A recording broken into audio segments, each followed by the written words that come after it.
गुरुर्ब्रह्मा गुरुर्विष्णू गुरुर्देवो महेश्वरः गुरु साक्षात् परब्रह्म तस्मै श्री गुरवे नमः।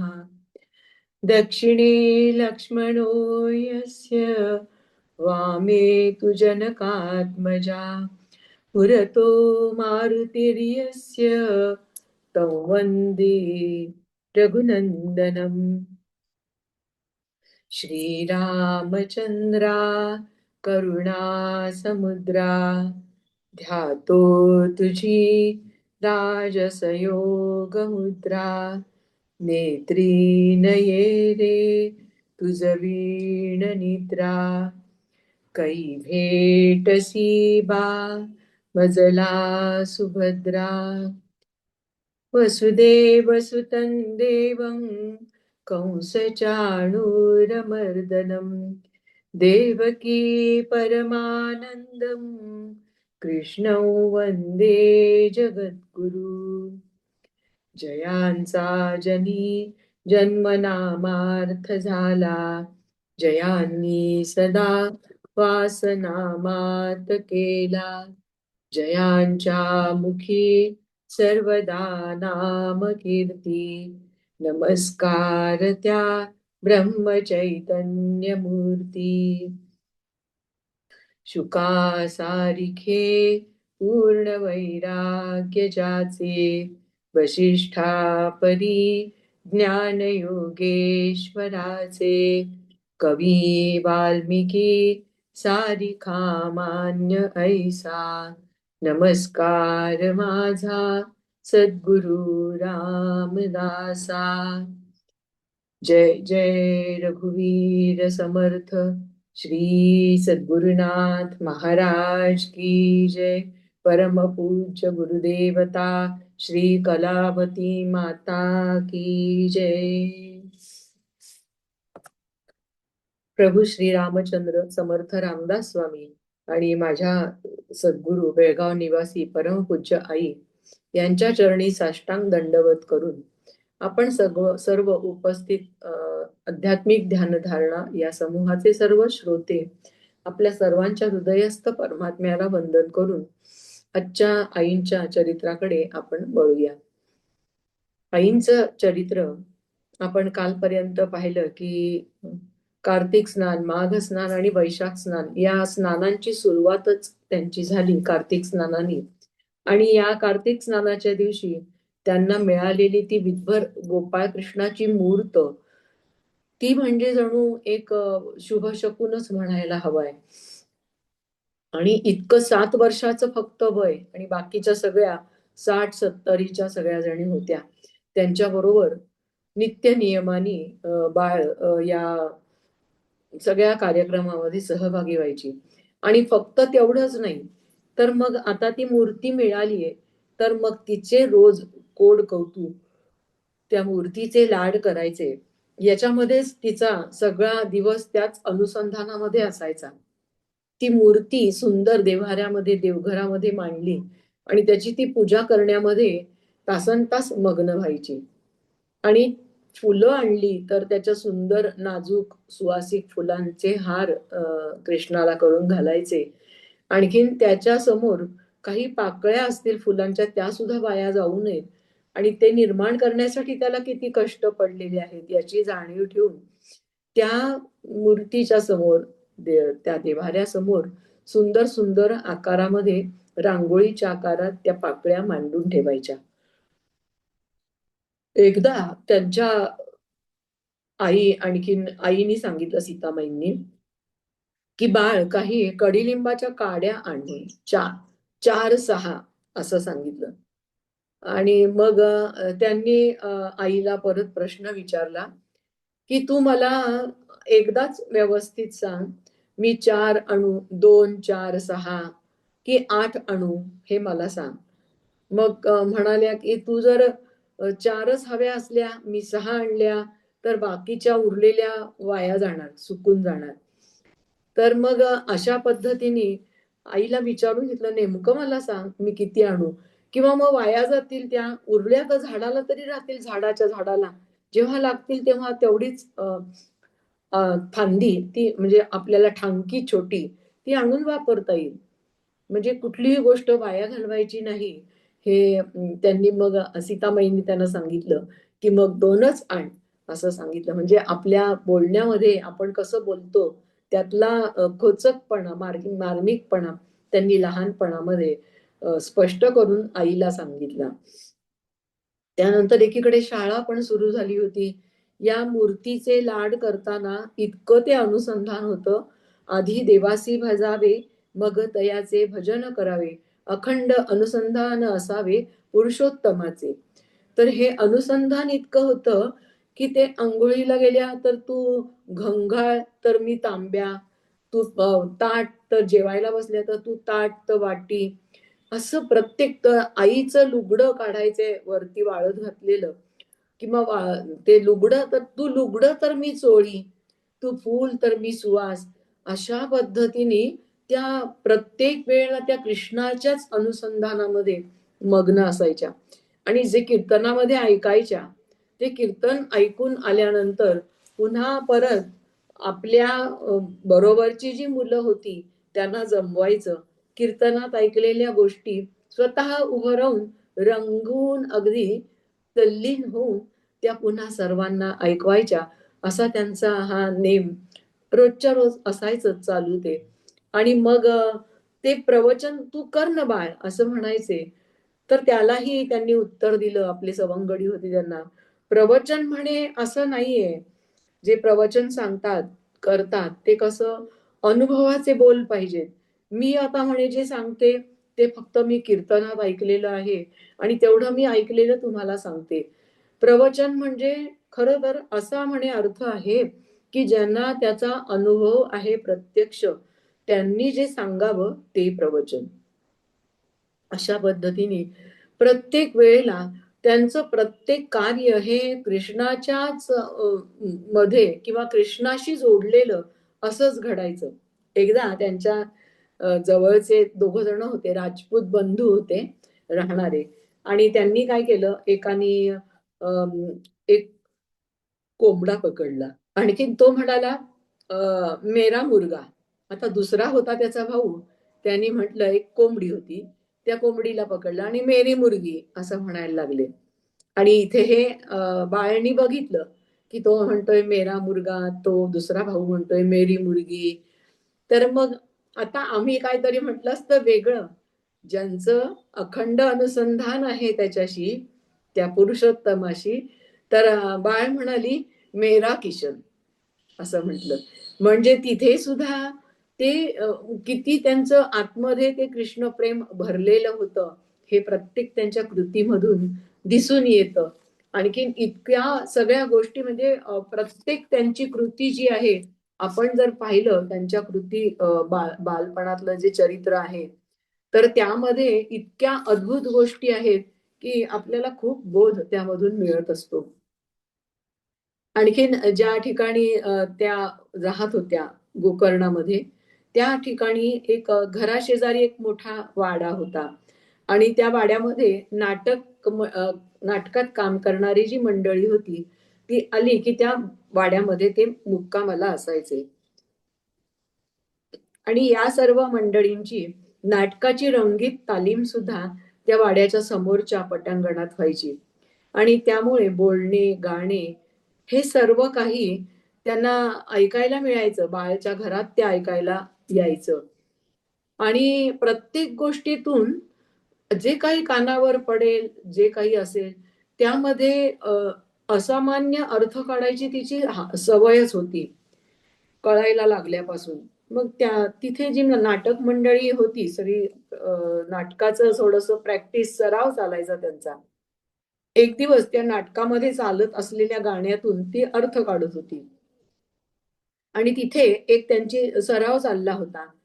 सत्यविजय राजाला सोयरे धायरे दिल्या घेतल्याचे असून आपला खरा जिवलग हा म्हणजे कोणत्याही प्रसंगी आपल्याला धावून येणारा, आपल्या संकटातून सोडवणारा असा एक तो परमेश्वरच आहे.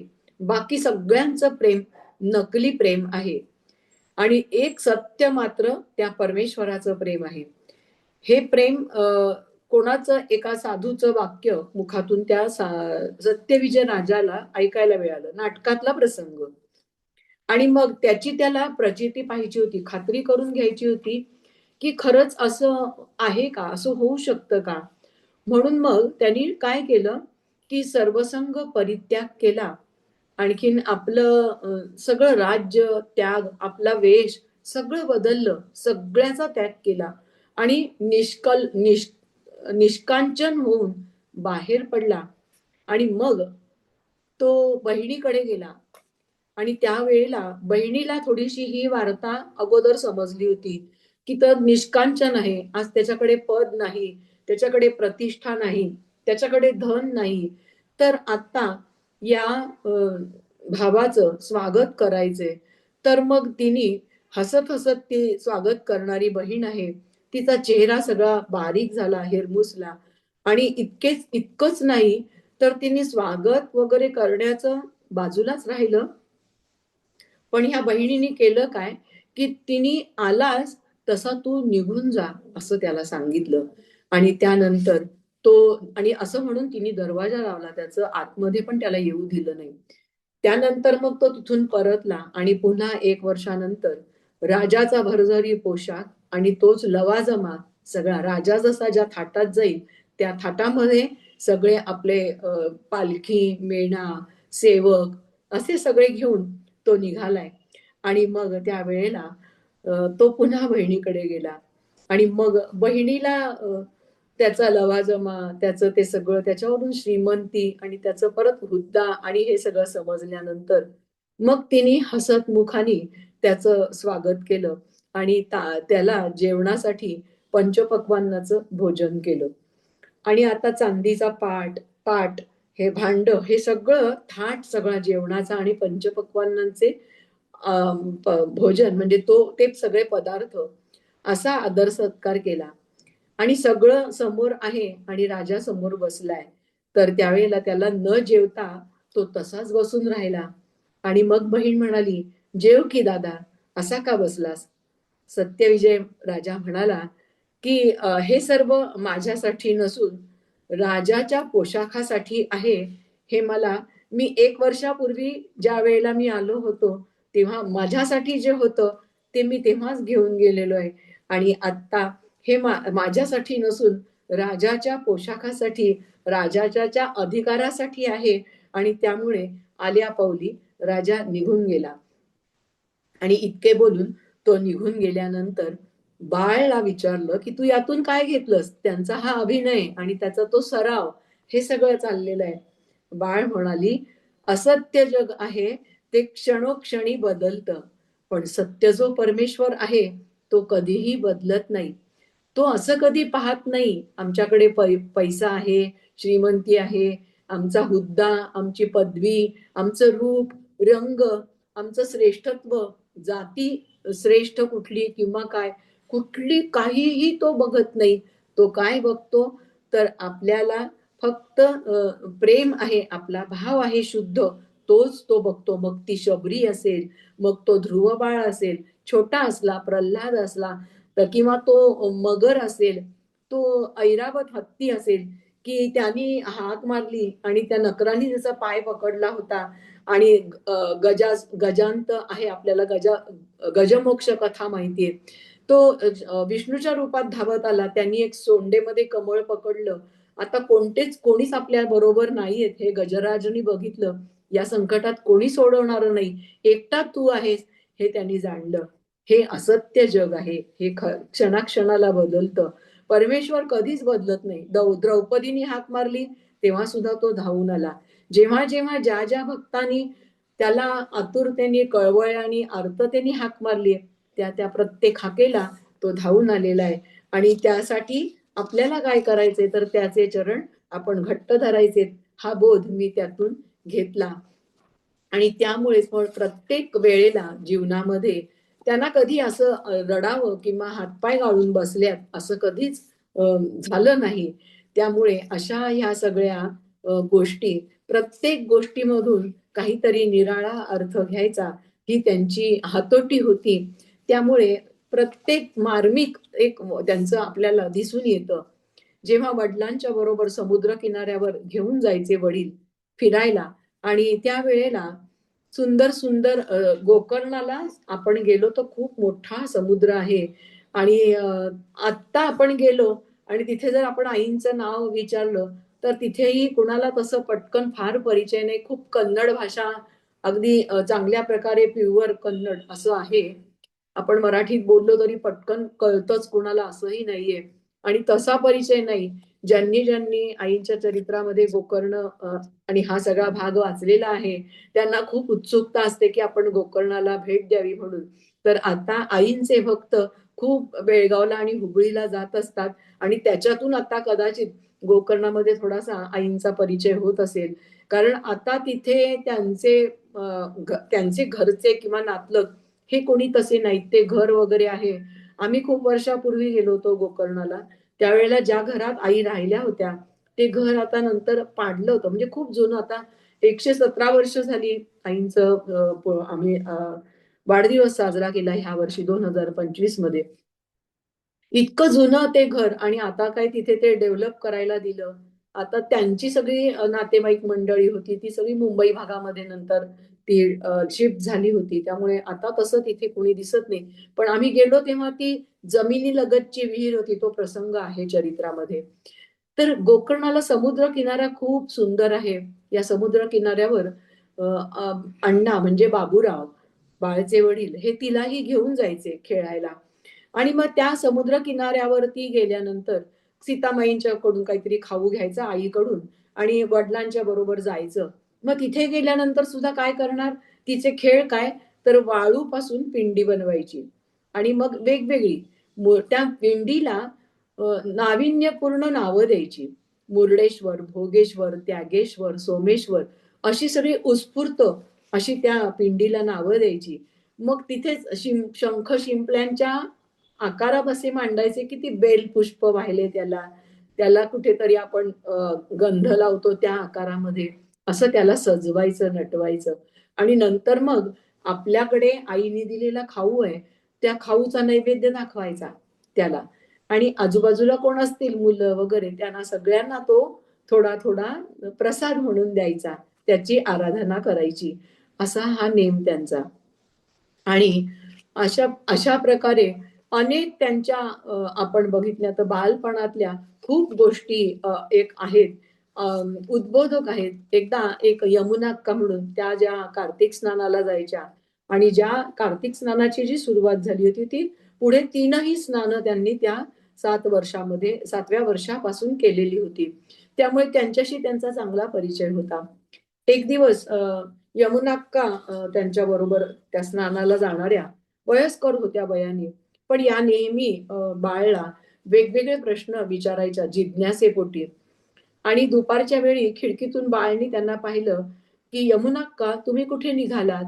तर त्या म्हणाल्या की मी व्यंकटरमणाला चाललेली आहे. आणि मग कशाला चाललाय आत्ता? तर म्हणे मला नैवेद्य त्याला मी दाखवणार आहे. मग पुढचा प्रश्न बाळचा, तुम्ही काय नैवेद्य त्यांना व्यंकटरमणाला घेऊन चाललात?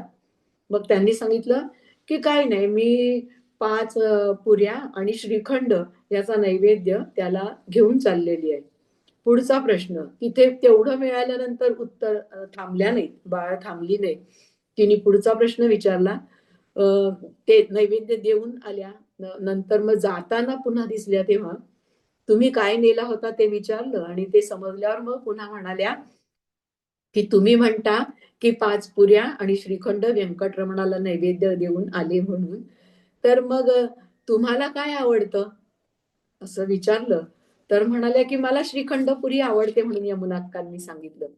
आणि मग म्हणाल्या की तुम्ही जो नैवेद्य घेऊन गेला होतात त्यातल्या व्यंकटरमणाने किती खाल्ल्या? हा पुन्हा प्रश्न विचारला. आणि मग त्या म्हणाल्या, "अगं देव कुठे काही खात असतो का?" म्हणजे हे आमची इतकी धारणा आहे. खरं तर हा वाक्प्रचारच असा आहे, की तो दाखवणे असं म्हणतो. आमच्या बाळाला आम्ही असं म्हणतो का, वरण-भात पुढे ठेवला आणि दाखवला. त्याच्या मागे 10-20 उठ-बशा काढून त्याला एवढा-एवढा वरण-भात आम्ही भरवतो. भरवतो त्याला, त्याच्यासाठीच ठेवलेला असतो. आणि आमची ही अशी संकल्पना आहे, देवाला नैवेद्य दाखवणे, त्याला अर्पण करणे असं म्हणतच नाही आम्ही. म्हणजे ही आमची पद्धत आहे. आणि एकच होते, की ते देवाला जेवू घालतच होते. पण घालत होते, पण तरी सुद्धा त्यांना त्याची खरी ओळख झाली नव्हती. म्हणून गोरोबा काकांनी त्यांना कच्चं मडकं आहे असं म्हणून त्यांना कच्चं मडकं ठरवलं होतं. म्हणजे जेवू घातलं तरी सुद्धा परिपूर्णता नाही सद्गुरूंना शरण गेल्याशिवाय. मग बाळाची ही मार्मिकता यमुनाक्कांना समजली. आणि तसं नाही, मग त्याला काय आवडेल ते आपण द्यायला पाहिजे. मग त्या पण खूप चौकस होत्या. जाणून घेण्याची त्यांना खूप इच्छा असायची. बाळ खूप ज्ञानी आहे आणि काय प्रश्न आपण विचारले तर ती काय उत्तर देते याची उत्सुकता यमुनक्कांना होती. त्यामुळे त्या म्हणायच्या, त्यांनी परत प्रश्न केला, की काय आवडेल त्याला? तुला काय वाटतं? तू काय दिलं असतंस त्याला? तू नैवेद्य काय देतेस? तर म्हणाल्या, की तो गोकुळात राहणारा आणि त्याला लोणी साखर खूप आवडतं. म्हणून मी जे त्याला आवडेल ते आपण द्यायला नको का? मग लोणी साखरेचा नैवेद्य मी त्याला देते, असं बाळाने सांगितलं. आणि मग मी तुझ्या एवढी कुठे ग ज्ञानी, एवढं माझं वर्ष झालं तरी मी वय झालं तरी मी कोरडी ती कोरडीच आहे, असं त्या म्हणायच्या. अशा प्रकारचा त्यांचा हा संवाद चालायचा. गोकर्ण हे तीर्थाचं ठिकाण आणि त्यामुळे अनेक मंडळी, आप्त, इष्ट, परिचित गोकर्णाला त्या तीर्थस्थानांना भेट देण्यासाठी येत असत. आणि त्यामुळे कोणी कोणी खेळणी म्हटलं तर ती मूर्तीच होत्या त्यांच्याकडे. एक कोणीतरी आणलं होतं, की त्यांनी इस्पिटाची म्हणजे पत्त्यांचा एक खेळ दिला होता. आणि आता हा खेळ घेऊन बाळ काय करायची, तर त्याचं घर आपणही कधीतरी बनवलं असेल, त्याचं घर बनवायचं आणि त्या घरावर ते घर झालं तयार, की मग त्याच्यावर फुंकर घालायची. आणि मग असं तिचा खेळ चालायचा. फुंकर झाली की पुन्हा परत ते सगळं कोसळायचं. तर एक दिवस जसं यमुना अक्का विचारायच्या, तसेच बाबूराव सुद्धा खूप चौकसपणे मुद्दाम आपल्या मुलीच्या बुद्धिचातुर्याचा एक अंदाज घ्यायचे बऱ्याच वेळा. तेही असे प्रश्न विचारायचे आपल्या कन्येला. आणि त्यामुळे त्या असाच खेळ चाललेला होता. मागे बाबूराव होते आणि त्यांनी विचारलं, की "बाळ, हे काय चाललंय तुझं?" मग म्हणाले, की "मी घर बांधलंय." "मग इतका वेळ तू मगाचपासून तू खेळतेस, मग त्याच्यामध्ये तू काय बघितलं?" मग बाळने उत्तर दिलं, "जग हे असं आहे." आधी बांधलेलं दाखवलं, नंतर तिने बांधलं आणि बघा आता हे जग हे असं आहे, फुंकर घातली नंतर. नंतर सगळं कोसळून गेलेलं पत्ते होते. मग त्या बाळने सांगितलं, की "हे जमीनदोस्त आता झाले. म्हणजे हे जग इतकं क्षणभंगुर आहे, क्षणात ते कधी त्याचं लय होतो आपण सांगू शकत नाही." परवाच्या व्याख्यानामध्ये आपण ऐकलं, की भिंती एवढी लाट येत होती, की इतकी मोठी, की ती कुठे कुणाचा ग्रास करेल, त्सुनामी आली त्यावेळेला ते आपल्याला माहिती नाही.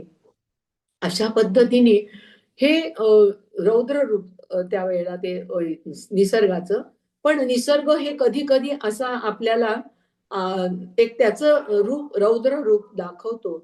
आणि हेच त्यांनी त्या खेळातून घेतलं, की हे जग आहे, हे आज आहे, तर उद्या नाही. कायम काय आहे, तर तो परमेश्वर, त्याचं चरण, त्याचं स्मरण आपण केलं पाहिजे. त्याचप्रमाणे तिला एक खेळ आणून दिला होता. प्रत्येक गोष्टीतून असामान्य अर्थ काढण्याचा त्यांचा तो सहज स्वभाव होता. तो ते लोहचुंबकाचं जे खेळणं होतं, ते घेऊन त्या बसायच्या आणि त्यामुळे त्या लोहचुंबक आणि सुया होत्या त्याच्यामध्ये. एक छान सुई होती, खूप चांगली. 3 सुया होत्या. 3 सुया त्याच्यापैकी एक सुई खूप चांगली, एक सुई थोडीशी मध्यम गंजलेली आणि दुसरी ती पूर्ण गंजलेली. अशा त्या 3 सुया होत्या. लोहचुंबक जवळ त्या त्रिकोणाकारात मांडायच्या 3 सुया आणि मध्ये लोहचुंबक ठेवायचा. मग तो लोहचुंबक थोडासा छान अगदी चांगली सुई आहे, त्याच्याकडे नेला, की ती सुई पटकन येऊन चिकटायची लोहचुंबकाला. थोडी मध्यम गंजलेली सुई होती, ती थोडीशी जागच्या जागी हलायची. आणि तिसरी पूर्ण गंजलेली होती, त्या सुईवरती काहीच लोहचुंबकाचा परिणाम होत नव्हता. मग बाबूरावांनी प्रश्न विचारला. खेळ चालला होता. यातून तू काय बोध घेतलास? असा प्रश्न विचारल्यानंतर बाळनी सांगितलं, की ह्या 3 सुया आहेत. तर याच्यामध्ये ही जी गंजलेली सुई आहे, लोहचुंबक तिथे नेलं तरी ती जागची हालत नाही. तो म्हणजे बद्ध जीव आहे. म्हणजे कितीही काही झालं, आपण पण पाहतो आध्यात्मिक, पारमार्थिक मार्गामध्ये जवळ असतात किंवा एका घरात पण असतात, शेजारी असतात, परिचित असतात. आपण कितीतरी वेळा सांगतो, पण त्यांना ती गोष्ट अजिबात बिलकुल पटत नाही. आम्ही म्हटलं भजनाला या, आईंच्या मंदिरात या, खूप समाधान, आनंद मिळतो. दासबोध वाचा, ज्ञानेश्वरी वाचा. पण त्यांना त्यांची बेचैनी असते. म्हणजे ते पूर्वापार आलेले जे संस्कार आहेत, पशुवृत्ती आमची पूर्वी आम्ही पशुवृत्ती पशु जन्मात होतो. अनेक 84 लक्ष योनी फिरून हा जन्म मिळालाय. त्यामुळे पटकन सहजासहजी इकडे वळणं होत नाही. आणि कोणी कितीही सांगितलं तरी त्याचाही परिणाम होत नाही. त्याच्यासाठी थोडंफार तरी पुण्य आपलं असावं लागतं, तरच आपल्याकडून हरिभक्ती घडते. नाहीतर त्या गंजलेल्या सुईप्रमाणे आम्ही बद्ध जीव असं म्हणावं लागतं. एक भगिनी होत्या, परिचित होत्या, आणि मी त्यांना असंच सप्ताह वगैरे असं काही असलं की भजनाला या असं म्हणून मग कुणाला असं नवीन असतील त्यांना सांगायचं. एखाद वेळेस त्यांचा जर कदाचित योग चांगला असेल तर त्या भजन मार्गाला लागतात आणि त्यांचं जीवन सुखी होतं. तर त्यांना मी सांगितलं असं असं आहे सप्ताह आणि तुम्ही या भजनाला, खूप छान असतं भजन. त्या आग्रहखातर आल्या. रोज जातोय आम्ही, बघतायत त्या. आणि आज विशेष सप्ताह म्हणजे विशेष काहीतरी माहिती वगैरे आईंची ऐकायला मिळते म्हणून आल्या त्या. पण त्यांचा स्वभाव असा होता की इकडे जायचंय, शेजारी जायचंय, यांच्या त्या शेजारी त्यांच्याकडे, असं सगळ्यांकडे जायचं, त्यांच्याकडे गप्पा मारायच्या, त्यांच्या घरात काय, ह्यांच्या घरात काय, असं एक इतकं त्यांना ते म्हणजे ते त्यांचं काय रेडी रेकनर असल्यासारखं एक ते आतल्या आजूबाजूच्या परिसरामधलं एक वार्ताहरच असं त्यांचा एक स्वभाव होता. मग यांचं काय झालं, त्या इत्थंभूत माहिती प्रत्येकाची. त्या ज्या 1.5 तास भजनाला बसल्या, त्या संपेपर्यंत त्या बेचैन होत्या आणि बरीच गर्दी होती त्यामुळे त्यांना उठता आलं नाही. आणि नंतर मग मला ते जाणवलं की त्या खूप अस्वस्थ आहेत. आपण इथे त्यांना या म्हटलंय. नंतर मी कधी त्यांना आग्रह केला नाही तुम्ही भजनाला या म्हणून.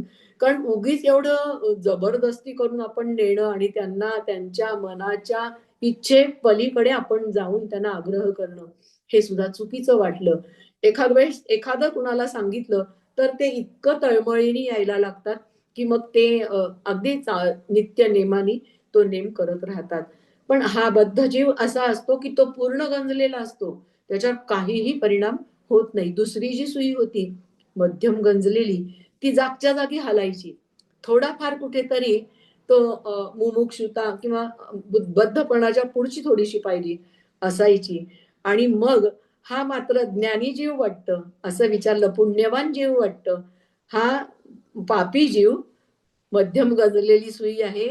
तो मध्यम आहे पापी आणि हा पुण्यवान जीव आहे. असं मग तिने वडिलांना सांगितलं की जी पूर्ण सुई आहे ती लगेच झेपावते लोहचुंबकाकडे, हा पुण्यवान जीव आहे. आणि ती गंजलेली सुई आहे तो पापी आहे आणि अर्धवट गंजलेली तो मध्यम आहे. अशा पद्धतीने त्याचं विश्लेषण आपल्या वडिलांना सांगितलं. प्रत्येक गोष्टीमधून निराळा अर्थ. एकदा वडिलांची अशी सवय होती, औषधी दुकान होतं.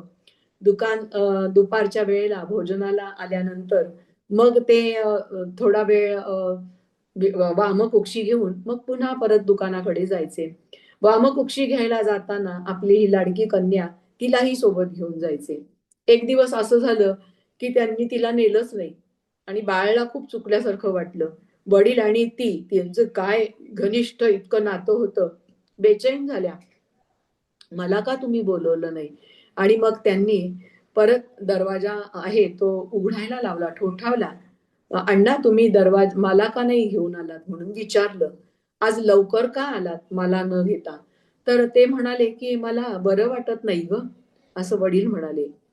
त्यांचा पुढचा प्रश्न, की हा सुद्धा खूप विचार करण्यासारखा प्रश्न त्यांनी विचारला, की देहाला बरं वाटत नाही की मनाला? म्हणजे आयुष्य सगळं आमचं गेलं तरी मन आमचं काय आहे, देह काय आहे हे समजत नाही.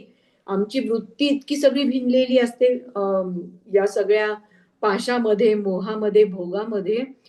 तर एवढ्या लहान मुलीने विचारलं वडिलांना, तुमच्या देहाला बरं वाटत नाही की तुमच्या मनाला? मग त्यांनी सांगितलं, माझ्या मनाला बरं वाटत नाहीये. मग पुन्हा परत कारण काय आहे ते विचारलं. म्हणजे ह्या मानसोपचार तज्ञच त्यामुळे हे लहानपणापासूनच त्यांच्या अंगामध्ये होतं आणि का हे कारण जाणून घेतलं. सायकॉलॉजिस्ट असतात तसं ते सगळं त्यांच्याकडून विचारून घेतलं. काय झालं, कारण काय, तुम्हाला कोणत्या कारणामुळे तुमच्या मनाला बरं वाटत नाही असं वाटतंय?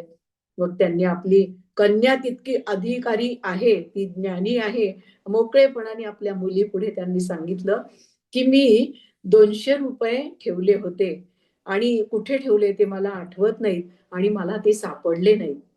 आणि पुढे म्हणाले, आज मला औषधांचे 200 रुपये द्यायचे होते आणि त्या विचारामध्ये, त्या चिंतेत मी आहे. त्यामुळे माझ्या मनाला आज बरं वाटत नाही. असं म्हणाली. आणि नंतर मग तिला खूप वाईट वाटलं. तेवढ्यात मग ती पटकन धावत पळत गेली. जेवणाचं जे टेबल होतं, त्या टेबलाच्या वर ठेवलेलं एक ग्रंथ होता. तो होता भगवद्गीता. आणि या भगवद्गीतेमध्ये तिने पटकन ती उघडली आणि तेव्हा काही इतका मुलांपर्यंत हे सगळं धन, पैसे हे सगळं इतकं माहीत नव्हतं. तिने विचारलं बाबूरावांना, "यात अण्णा, यात हे कागद कसले?" असं विचारलं. तर मग अरे, मी जे शोधत होतो ना, जे 200 रुपये माझे हरवले ते, तेच तुला सापडले होय, असं म्हणाले. आणि मग ते तिने अ, बाबूरावांच्याकडे दिले. पण हा प्रसंग नंतर घडला आणि त्याच्या आधी काय घडलं, तिने काय केलं, की मला 200 रुपये द्यायचेत आणि ते सापडत नाहीत. आणि त्यावेळेला म्हणजे अगोदर असं घडलं आणि सापडत नाहीत म्हणून तिने डबी आणलीये आपली छोटी. आणि ती मिनी पिगी बँक असते लहान मुलांची ती, आणि त्याच्यामध्ये असंच कुणी आले, कुणी काही पैसे दिले, तर ते बाकीची लोक किंवा बाकीची भावंड हे काय काय घेऊन खाऊ आणायचा, खायचं आणि खेळणं घ्यायचं, असं सगळं खर्चून टाकत होते. पण बाळने कधी असे पैसे कुणी दिलेले खर्च केले नाहीत. तिने काय केलं, एका डब्यात ते पैसे जमा करून ठेवले होते. आणि तो डबा वाजवत वाजवत, जेव्हा माझे 200 रुपये हरवलेत म्हणाले, तो डबा वाजवत वाजवत तिने आपल्या वडिलांकडे दिला.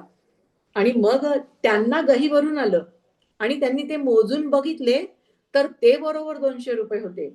आणि तिने काय सांगितलं होतं वडिलांना, की हे जे पैसे आहेत ना, मी कशासाठी जमवले, तर मी मोठी झाल्यावर मी गोपाळ कृष्णाचं मंदिर बांधणार आहे आणि त्याच्यासाठी मी हे पैसे जमवून ठेवलेले आहेत. आणि जमवताना पण सीतामाईंना सांगितलं होतं, यातले कुणाला द्यायचे नाहीत हं, खर्च करायचे नाहीत हं, मला गोपाळकृष्णाचं मंदिर बांधायचंय. मग मी मंदिर बांधेन, तिथे माझ्या गोपाळकृष्णाची स्थापना करेन आणि सगळ्यांना भजनाला बोलवेन, मग त्यांना प्रसाद देईन आणि गाव जेवण घालेन, असं ते त्यांनी आपल्या वडिलांना सांगितलं. त्यानंतर मग पुढे दुसऱ्या दिवशी ते जे टेबल होतं, तिथे ते कागद काय आहेत हे म्हणून वडिलांना विचारलं. आणि मग ते म्हणाले, की मी जे तुला काल हरवले म्हणून म्हणत होतो, तेच हे. मग इथेही हा संवाद पूर्ण झाला नाही. मग म्हणाल्या, आणि त्यांनी उत्तर काय दिलं, कधी-कधी मी गीता वाचत असतो. आता आईंनी त्यांना सांगितलं, की मी जे काल म्हणत होतो तेच हे पैसे आहेत.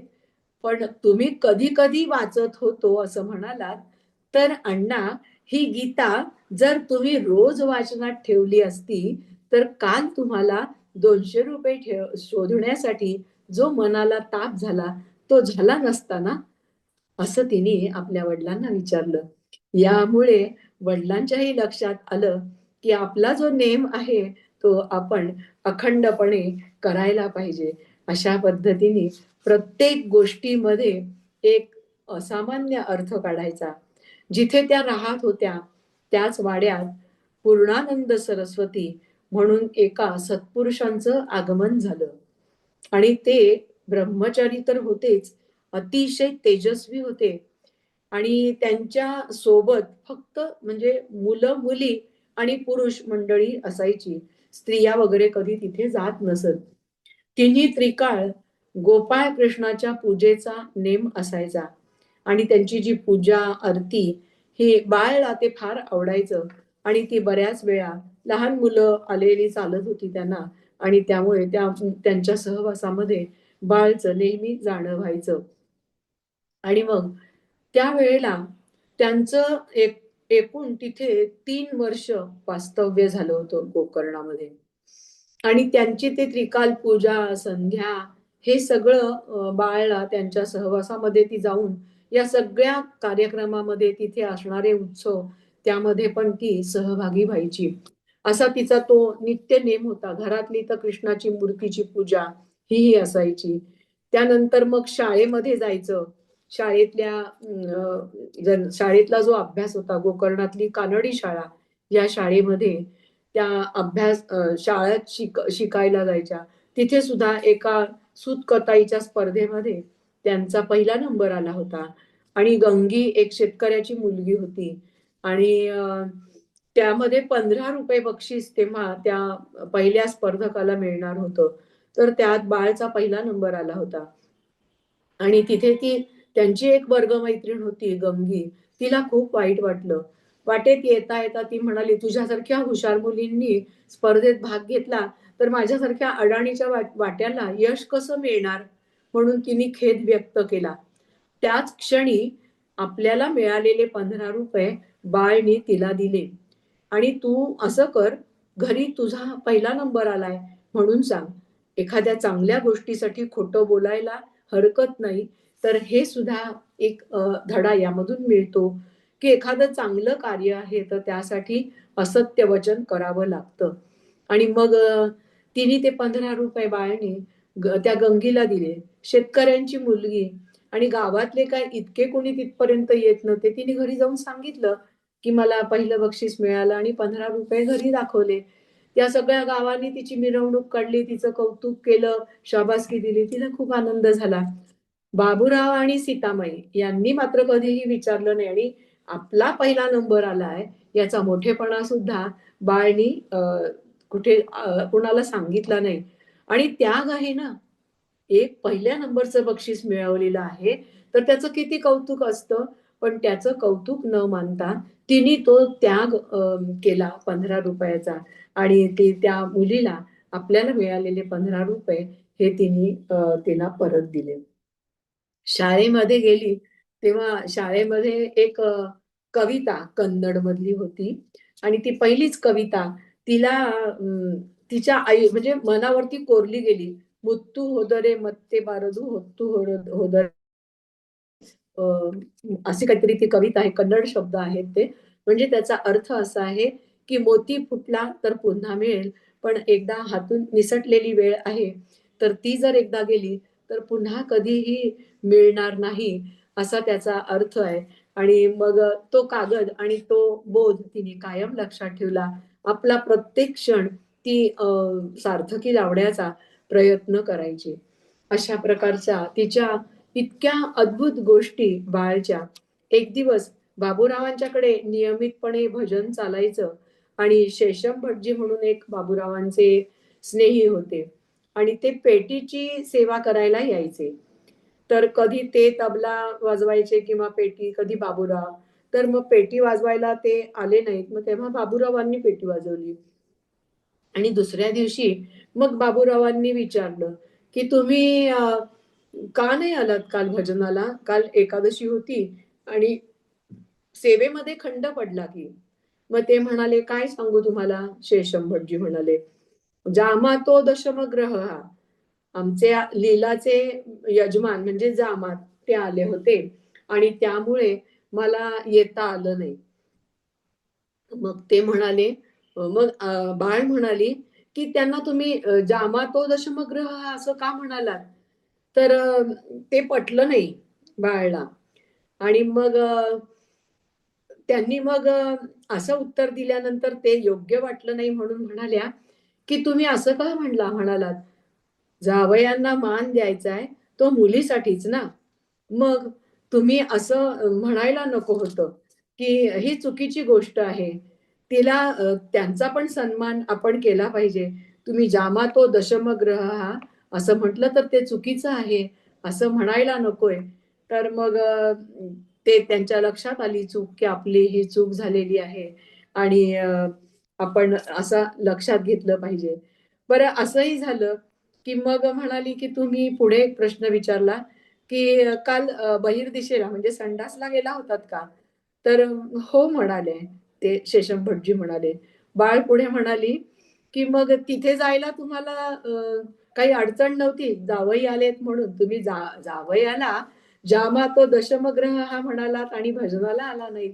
मग म्हणाले की जावई येऊ नाहीतर अजून काही हो तिथे गेल्याशिवाय काय गत्यंतर नाहीये त्यामुळे तिथे जावंच लागतं. म्हणजे आमच्या जीवनामध्ये हरिभक्ती किती आवश्यक आहे किती निकड आहे हे आम्ही जाणलं पाहिजे की तिथे गेल्याशिवाय काही असू दे कुठलंही असू दे ते सोडून जावं लागतं की नाही आपल्याला. मग तुम्ही जामा तो दशमग्रह म्हणालात हेही चूक आहे आणि त्याच्यासाठी भजन चुकवलं हेही चूक आहे. तेव्हा त्यांनी जीभ चावली आणि आपली चूक त्यांच्या लक्षात आली की पुढे बाबा बाळ समोर बोलताना आपल्याला सावध राहिलं पाहिजे. गोकर्णामध्ये एक पट्टण शेट्टी म्हणून एक दुकानदार होते आणि यांच्याकडे सीतामाईंनी बाळला काही आणायला एक पाठवलं होतं दुकानातून काही वस्तू घेऊन ये असं म्हणून पाठवलं. तर मग त्यावेळेला त्या दुकानात गेल्यानंतर त्यांच्या दुकानातली जी देवाची मूर्ती होती ती बघून बाळचं इथे उलट तपासणी सुरू झाली. ती मूर्ती बघितली तिथे तिने म्हटलं की ती मूर्ती शंकराची आहे आणि तुम्ही हा फोटो का लावलात असं त्या दुकानदारांना प्रश्न विचारला. दुकानदार म्हणाले की मी याच्यासाठी लावला की माझ्या दुकानामध्ये खूप गिराईक यावी आणि माझा हा व्यवसाय आहे हा चांगला व्हावा मला चांगली मिळकत मिळावी म्हणून मी ही प्रतिमा लावलेली आहे त्याचा फोटो लावलाय. मग त्याला हार कशाला घातलात? मग तो खुश व्हावा आणि मला आशीर्वाद द्यावा गिराईक चांगलं येण्याचा असं माझा उद्देश आहे म्हणून मी त्याला हार घातला. मग म्हणाल्या तुम्ही जो हार घातला तो सगळा हार त्याच्या डोळ्यात गेलाय. आपण बघतो तयार हार असतात इकडे एक फूल किंवा पाकळ्या असतात त्या पाकळ्यांचा एवढा एवढा गुच्छ करतात गाठ मारतात इकडे इकडे आणि मध्यभागी एक फूल असं हार असतात कारण आपल्याला वेळ नाही. देवपूजा करायची आपण म्हणतो आम्ही पूजा केली म्हणून पण आपली पूजा कशी की वेगळी असते ती आणि ही पूजा वेगळी असते. आई जी पूजा करत होत्या ती म्हणजे खरी तर स्वकष्टाने केलेली सेवा आवडते. आज आमचं अंगण नाही फुलं नाही दारात आम्ही ते काही करू शकत नाही त्यामुळे आम्ही विकत आणतो. आता तरी का होईना या काळानुसार जे आपल्याला शक्य आहे ते तरी आपण करावं. आता हे सगळं शक्य नाही. पण हे त्यांनी मग विचारल्यानंतर त्या आई म्हणाल्या बाळ म्हणाली की ती फुलं हार जर घसघशीत घातला असता तर मग त्याला ते तुम्हाला आशीर्वाद दिला असता त्याला दिसणारच नाही. त्याचे डोळे झाकलेत तुम्ही. मग तो तुम्हाला कसा पाहणार आणि आशीर्वाद कसा देणार? मग त्यांच्या लक्षात आलं. ते म्हणाले, "तू मला हे चूक मला दाखवलीस ना, ते मला आत्ता लक्षात आलं. माझ्या हे अगोदर लक्षात आलं नाही. याच्यापुढे मी काळजी घेईन. तो घसघशीत घालायचा आणि त्याचे डोळे झाकणार नाहीत, असा तो घालायला पाहिजे." असं त्यांनी सांगितलं. आणि मग विचारलं, "तू कोण गं?" मग परत आपली ओळख सांगताना काय म्हणाल्या, "तुम्हाला तुमच्या भावाला परवा फिट आली होती ना, तेव्हा ते औषध दिलं होते ते बाबूराव, त्यांची मी मुलगी." असं म्हटले. मग अच्छा त्यांच्या लक्षात आलं की ते बाबूराव औषधोपचार करतात म्हणून आणि त्यांची ही मुलगी आहे. मग म्हणाले की इतकं ज्ञान एवढ्याशा छोट्या कन्येने मला दिलंय. माझे डोळे उघडले. देवाला हार कसा घालावा? तर मग तिला काहीतरी शाबासकी तर दिली पाहिजे. म्हणून त्यांनी बिस्किटचा पुडा एक पुढे केला आणि "बाळ हे घे बक्षीस तुला." असं म्हणून ते दिलं. तर सांगितलं, "माझ्या अण्णांना फुकटचं काही घेतलेलं आवडत नाही." असं म्हणून ते बिस्किटचा पुडा लहान होती, मोह नाही कसला. खाऊचा मोह किती असतो मुलांना. पटकन नाही म्हणून सांगितलं आणि आपल्या घरी आल्या. पूर्णानंद स्वामींच्या सहवासामध्ये अनेक गोष्टी बाळला शिकायला मिळत होत्या. आणि तिच्या अधिकाराचा जाणीव पूर्णानंद सरस्वती या सत्पुरुषांना झालेली होती. त्यामुळे तिकडे त्यांच्याकडे गणपतीचा उत्सव मोठा व्हायचा आणि त्या उत्सवाला सुद्धा बाळ हजर राहायची.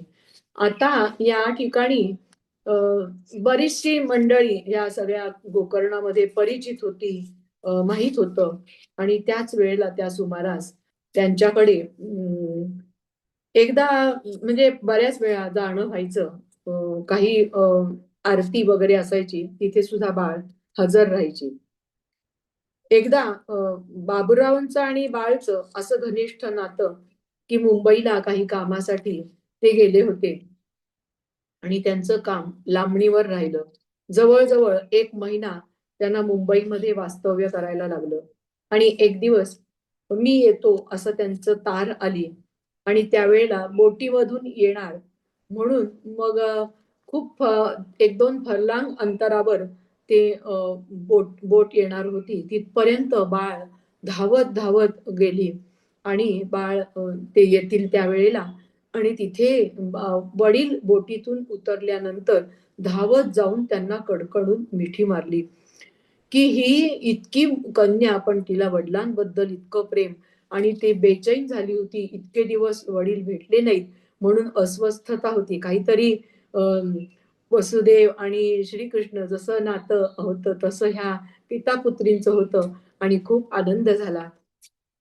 त्याचप्रमाणे एकदा कीर्तनामध्ये ऐकलेला भीमसेनाचा अभिनय अ, ऐकला होता कीर्तनामध्ये आख्यानातून. आणि घरी आल्यानंतर मग बाळनी तोच अभिनय घरी सुरू केला. रात्रीची वेळ होती आणि तो अभिनय म्हणजे ते नाचत होती त्यावेळेला तो आवाज ऐकून दणदण पावलांचा बाबूराव तिकडे आले आणि त्यांनी विचारलं की बाळ, तू काय करतेस? तर मी कीर्तनामध्ये ऐकलेला भीमसेनाचा अभिनय करते आणि तो नाच आहे कालिया मर्दनाचा वगैरे ते सगळं मी आता करते म्हणून कीर्तनात ऐकलेलं असं तिने सांगितलं. बाबूराव जवळ गेले तिच्या आणि तिला म्हणाले, बाळ, आता रात्र झालीये. म्हणजे सगुण भक्तीचा एक मार्मिक उपदेश वडिलांनी तिला केला आणि तिला सांगितलं की बाळ, आता या वेळेला तो झोपलेला असतो म्हणून आपण त्याला त्रास द्यायचा नाही. तर तू आता असा हा अभिनय करू नको. आणि ती इतकी तल्लीन झाली त्याच्यामध्ये की रंगून गेली. त्यातून बाहेर काढणं सुद्धा कठीण झालं होतं. ती कितीतरी वेळ तो नाच करत होती. आणि तेही सांगितलं त्यांनी. म्हणजे मला असं वाटतं त्यावेळेला की तो नागिणीचा नाच करत दंग झालेली ही मुलगी आहे. बाबूरावांना कदाचित असं वाटलं असेल की जगाचा उद्धार करण्यासाठी ही अवतरलेली आहे. ही जर अशी समाधीमध्ये मग्न होऊन राहिली, तिची समाधीच लागली होती जणू तो नाच करताना वगैरे, तर त्यावेळेला हे जगदोद्धार कोण करेल?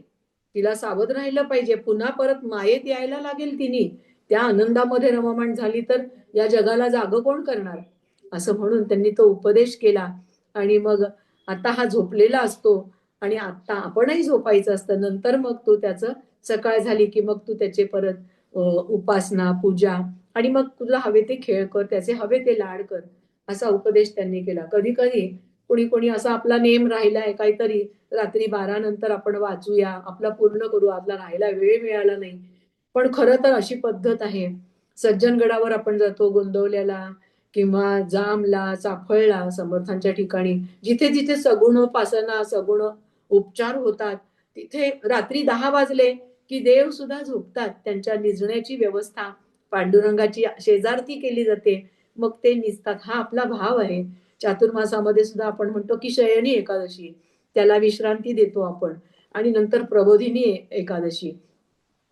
हे सगुणोपासनेचे उपचार आहेत आणि म्हणून आपण त्याला विश्रांती द्यायची असते. म्हणून आपण रात्री असं जागायचं, जागून किंवा वाचन असं करू नये. तर रात्र झाली की त्याला एक आपली एखाद वेळेस उपासना राहिली असेल तर त्याच्याकडे माफी मागून आपण दुसऱ्या दिवशी तो नेम चुकवू नये याच्यासाठी प्रयत्न करायला काही हरकत नाही. म्हणजे आईंच्या चरित्रातून असा बोध मिळतो. एक दिवस त्यांच्याकडे एक मुक्कामाला एक जोडपं आलं होतं, गोकर्णाचं ठिकाण म्हणून. आणि ते त्याच्यापैकी एक जण त्या बाई होत्या, त्या शिवलीलामृत वाचत होत्या आणि पातिव्रत्य महात्म्य. बाळनी त्यांना विचारलं की तुम्ही काय वाचता? तर शिवलीलामृत आणि पातिव्रत्य महात्म्य. तर मग शिवलीलामृत मला माहितीये, बाळनी विचारलं. पण पातिव्रत्य महात्म्य काय आहे हे मात्र मला माहिती नाही. मग त्या ताईंनी सांगितलं की आजवर पतिव्रता धर्माचं ज्यांनी पालन केलेलं आहे त्यांचं वर्णन आणि त्यांच्या गोष्टी याच्यामध्ये आहेत आणि ते वाचून आपण त्याचं आचरण करायचं असतं. मग पतिव्रता धर्म म्हणजे काय असंही परत विचारलं. तर पती म्हणजेच देव अशा भावनेनी आपण त्याची सगळी आपले उपचार किंवा आपली सगळी कार्य व्हायला पाहिजे. तर मग त्यांनी काय फायदा होतो? तर फायदा तोटा काय मला माहिती नाही म्हणाल्या, पण मी ते नेमानी वाचत असते. आणि नंतर मग मला वाटलं होतं की पूर्वीच्या बायकांनी जो हा कित्ता गिरवलाय तो आपण गिरवायचा आणि ते आचरण आपण करायचं असा बोध आपण त्यातून घ्यायचा असं मला वाटलं होतं. मग हे बाळच्या तोंडचे शब्द ऐकले आणि त्या ताईंना पण आश्चर्य वाटलं की मी वाचत आलीये पण मला ते त्यातून काय घ्यायचं हे मला कळलं नाही. मग बाळने पुन्हा एक प्रश्न विचारला की तुम्ही किती वर्षापासून वाचताय हे पातिव्रत्य महात्म्य? त्यांनी सांगितलं मी 13 वर्षापासून वाचते. मग त्या म्हणाल्या की तुम्ही 13 वर्षापासून वाचते म्हणालात आणि त्याच्यामध्ये असं सगळं सांगितलेलं आहे की त्याची सगळी आज्ञा आहे ते आपण प्रमाण मानायची आहे हे सगळं आहे. पण दुपारी मधुकाकांनी त्या पेटीतला शर्ट आणून दे असं तुम्हाला सांगितलं तर तुम्ही तो दिला नाही. तर हे बरोबर आहे का? पातिव्रत्य महात्म्य वाचलं तर त्याच्या सगळ्या गोष्टी आहेत त्या पूर्ण करायला पाहिजेत. तर ते मात्र तुम्ही केलं नाही. तर त्या म्हणाल्या की बाळ मी इतकी वर्ष हे वाचते पण मला ही चूक उमगली नाही माझी आणि तू ती माझ्या लक्षात आणून दिलीस, निदर्शनास आणून दिली. तर खरोखरच ग तू कमाल आहेस आणि तुझं बुद्धिचातुर्य पण अगाध आहे. हे त्या बोलल्या आणि मला तुझं कौतुक वाटतं आणि जो अर्थ मला आजपर्यंत समजला नाही तो मला तू समजून दिलास आज. अशा प्रकारे असं त्यांचं प्रत्येक गोष्ट ही त्यांची अलौकिक होती. आणि मग पूर्णानंद सरस्वतींना 3 वर्ष वास्तव्य झालं गोकर्णामध्ये आणि मग त्यांना जायचं होतं ते गोव्याला आणि त्यावेळेला त्यांनी अ, बाबूरावांना बोलवलं आणि म्हणाले की तुमची ही कन्या ही सामान्य नव्हे बरं का. ही जगाचा उद्धार करण्यासाठी अवतरलेली आहे आणि त्यांनी भाकीत केलं की ही 18 वर्षापर्यंत तुमच्यामध्ये राहील.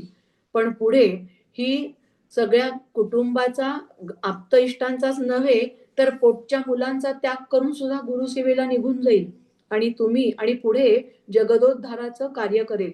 सिद्धार्थ स्वामींच्या कृपेनी ही परिपूर्ण सुखी होईल आणि जगदोद्धाराचं कार्य करेल असं त्यांनी सांगितलं आणि तुम्ही हिच्या मार्गात अडथळा येणार नाही याची काळजी घ्या असं त्यांनी सांगितलं. आणि त्यानंतर मग बाळला जवळ बोलावून म्हणाले की तुला काय आवडतं बाळ? मी आता गोव्याला प्रयाण करणार आहे. तर तुला जे आवडेल ते तू मला सांग. त्यांना खूप आदर होता या कन्येबद्दल बाबूरावांच्या आणि तिचा अधिकार, तिचं सामर्थ्य हे त्यांनी त्रिकाल ज्ञानी असल्यामुळे जाणलेलं होतं. कारण त्यांच्याकडे एक विनू भटजी यायचे आणि त्या विनू भटजींच्या बायकोचं डोकं फिरलं होतं आणि तिच्यावरती रोज उपाय काय सांगितला होता वैद्यांनी तर 40 घागरी पाणी ओतायचं. तर मग एकदा पूर्णानंद स्वामींनी सांगितलं विनू भटजींना की तुम्ही तुमच्या बायकोच्या अंगावर पाणी ओतण्यासाठी सांगता त्याच्यामध्ये 5 तांबे बाळकडून घालायला सांगा असं सांगितलं होतं एकदा. 5 तांबे बाळनी घातल्यानंतर तिचा तो जो त्रास होता तो पूर्णपणे नाहीसा झाला. पूर्णानंद सरस्वतींना हा अधिकार तिचा माहिती होता आणि त्यानंतर मग त्यांनी तिला जवळ बोलावून काय हवंय विचारलं. तर मग तिने तिचं इतकं तिचंही त्यांचं लढिवाळ नातं होतं, अधिकार होता, हक्क होता. पण बोलताना सुद्धा कसं बोलायचं हे आईंच्याकडे शिकायला पाहिजे. त्यांना म्हणाल्या की तुमच्या देवघरामध्ये जो गोपाळ कृष्ण आहे ना, तो मला खूप आवडतो. याचं कारण असं झालं की 2-3 पहिल्या दिवशी जो गोपाळ कृष्ण त्यांना शुभशकुनाचा मिळाला होता, विधभर चंदनाची छोटीशी मूर्ती होती. ती मूर्ती मिळाली. 2-3 वर्ष गेली आणि त्या समूहातल्या बायकांमध्ये एक बाई त्या दिवशी म्हणाली की कसं काय माहिती नाही म्हणाली, की मी रोज त्याची ती मूर्ती स्नान केल्यावर समोर ठेवत होते आणि जप करत होते. माळ झाली की मग घेऊन येत होते. पिशवीची शिवण सुटली वाटतं आणि ती मूर्त खाली पडली आणि मला ते वाईट वाटतं केव्हापासून. कधी कशी कुठे पडली ते मला समजलंच नाही. म्हणून तिला वाईट वाटलं, खेद वाटला आणि ते शब्द ऐकता क्षणीच ज्याच्यावरती इतकं अतोनात प्रेम केलंय अपरंपार, त्या कृष्णाशिवाय तिला कधी चैन पडत नव्हतं. रात्रंदिवस ज्या कृष्णाचं अनुसंधान होतं, तर त्याच क्षणी लगेच म्हणाल्या, खरं तर ती मूर्त होती, देवाची होती, इतक्या वर्षापासून मिळाली होती, लपवून ठेवलं नाही. दुसऱ्या क्षणाला म्हणाल्या, 2-3 वर्षापूर्वी याच ठिकाणी मला एक मूर्त मिळालीये. मी तुम्हाला उद्या आणून दाखवेन. ती तुमचीच का पहा, असं म्हटलं. दुसऱ्या दिवशी ती मूर्ती घेऊन त्या भगिनींना दाखवली आणि त्या म्हणाल्या, की हीच माझी मूर्ती होती. त्यांना खूप आनंद झाला, माझी मूर्ती मिळाली म्हणून. पण आपलं देवघर रिकामं झालं आणि त्याचं एक खंत बाळच्या मनात होती. 2 दिवस गेले. तिला अन्न पाणी सुद्धा गोड लागत नव्हतं आणि पूर्णानंद स्वामींनी विचारल्यानंतर तुमच्या देवघरातला तो गोपाळ कृष्ण मला आवडतो असं त्या म्हणाल्या.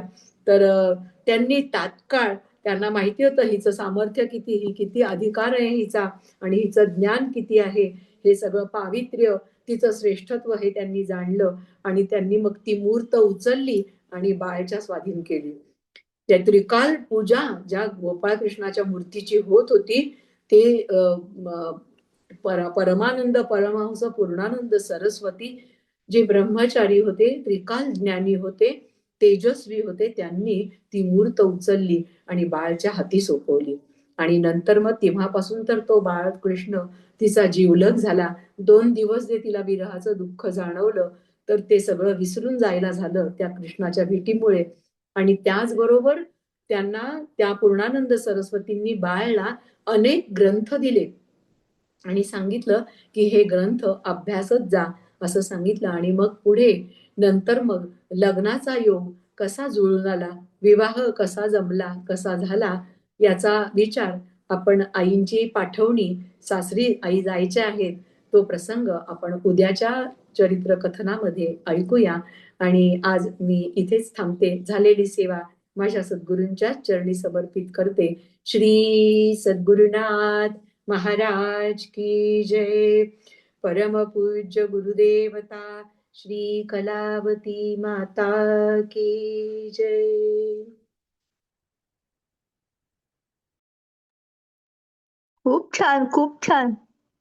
ऐकत राहावंसं वाटत होतं खरंच. कधी बंदच होऊ नये असं वाटते. तुमची वाणी किती गोड आहे हो, खरंच. खूप छान आहे, खूप छान आहे. आणि कलावती आईंचं आम्हाला काहीच माहित नव्हतं. खूप छान सांगितलं. आत्तापर्यंत इतकं सुंदर सांगितलं ना, सगळी माहिती दिलात. काही एक माहित नव्हतं. एवढं सगळं ज्ञान मिळालं आम्हाला तुमच्यामुळे. ऋताताईंच्यामुळे तुम्ही आलात आणि तुमच्यामुळे आम्हाला मिळालं. त्याची काहीतरी योजना असते ती. ऋताताई बऱ्याच जणांची भेट घडवतात आम्हाला. हो हो खरंच. हो. धन्यवाद या माऊलीला आमच्या ऋताताईला. तुम्हालाही धन्यवाद.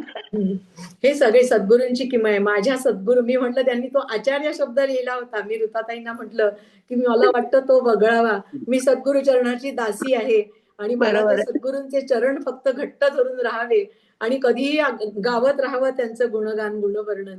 एक दिवस खरं आहे. आपण त्यांच्यापर्यंत पोहोचायचं, त्यांचे चरण घट्ट धरण्यासाठी हा खूप ध्यास खूप मात्र असतो. खूप सुंदर, खूप सुंदर, खूप सुंदर. छान गोड वाटतं. वाणी, गोड वाणी तुमची. खूप सुंदर बोलताय, ऐकत राहावंसं वाटतं. छान. हो. नमस्कार सर्वांना. ऋताताईंना तुम्हाला सुद्धा जी. पुन्हा पुन्हा या. खूप छान मावशी. अगदी शीला मावशी बोलून गेल्या तसंच, की तुम्ही थांबूच नाही असं वाटतं. आणि म्हणूनच आपण आताच संत वेलणकर ताईंचं आत्मचरित्र ताईंकडून ऐकलं होतं आणि आता लगेच ताई तयार झाले. ताईंची एक खासियत आहे की त्यांनी क्षणाचाही म्हणजे वेळ बघितला नाही आणि लगेच म्हणाले की मी येते. मला वाटतं ताईंनी लेफ्ट केलंय का, तर एक क्षणाचाही त्यांनी असं म्हटलं नाही की मला तयारीला वेळ लागेल. त्या त्या नेहमी तयार असतात आपल्या गुरूंचं वर्णन करण्यासाठी. तर ताई अगदी डोळ्यात पाणी येतं जेव्हा तुम्ही बोलता. खूप छान वाटतं. आपण उद्या पुन्हा भेटूया याच वेळेला 4 वाजता. नमस्कार. धन्यवाद. धन्यवाद रंजनाताई. जय श्रीराम. हरिओम.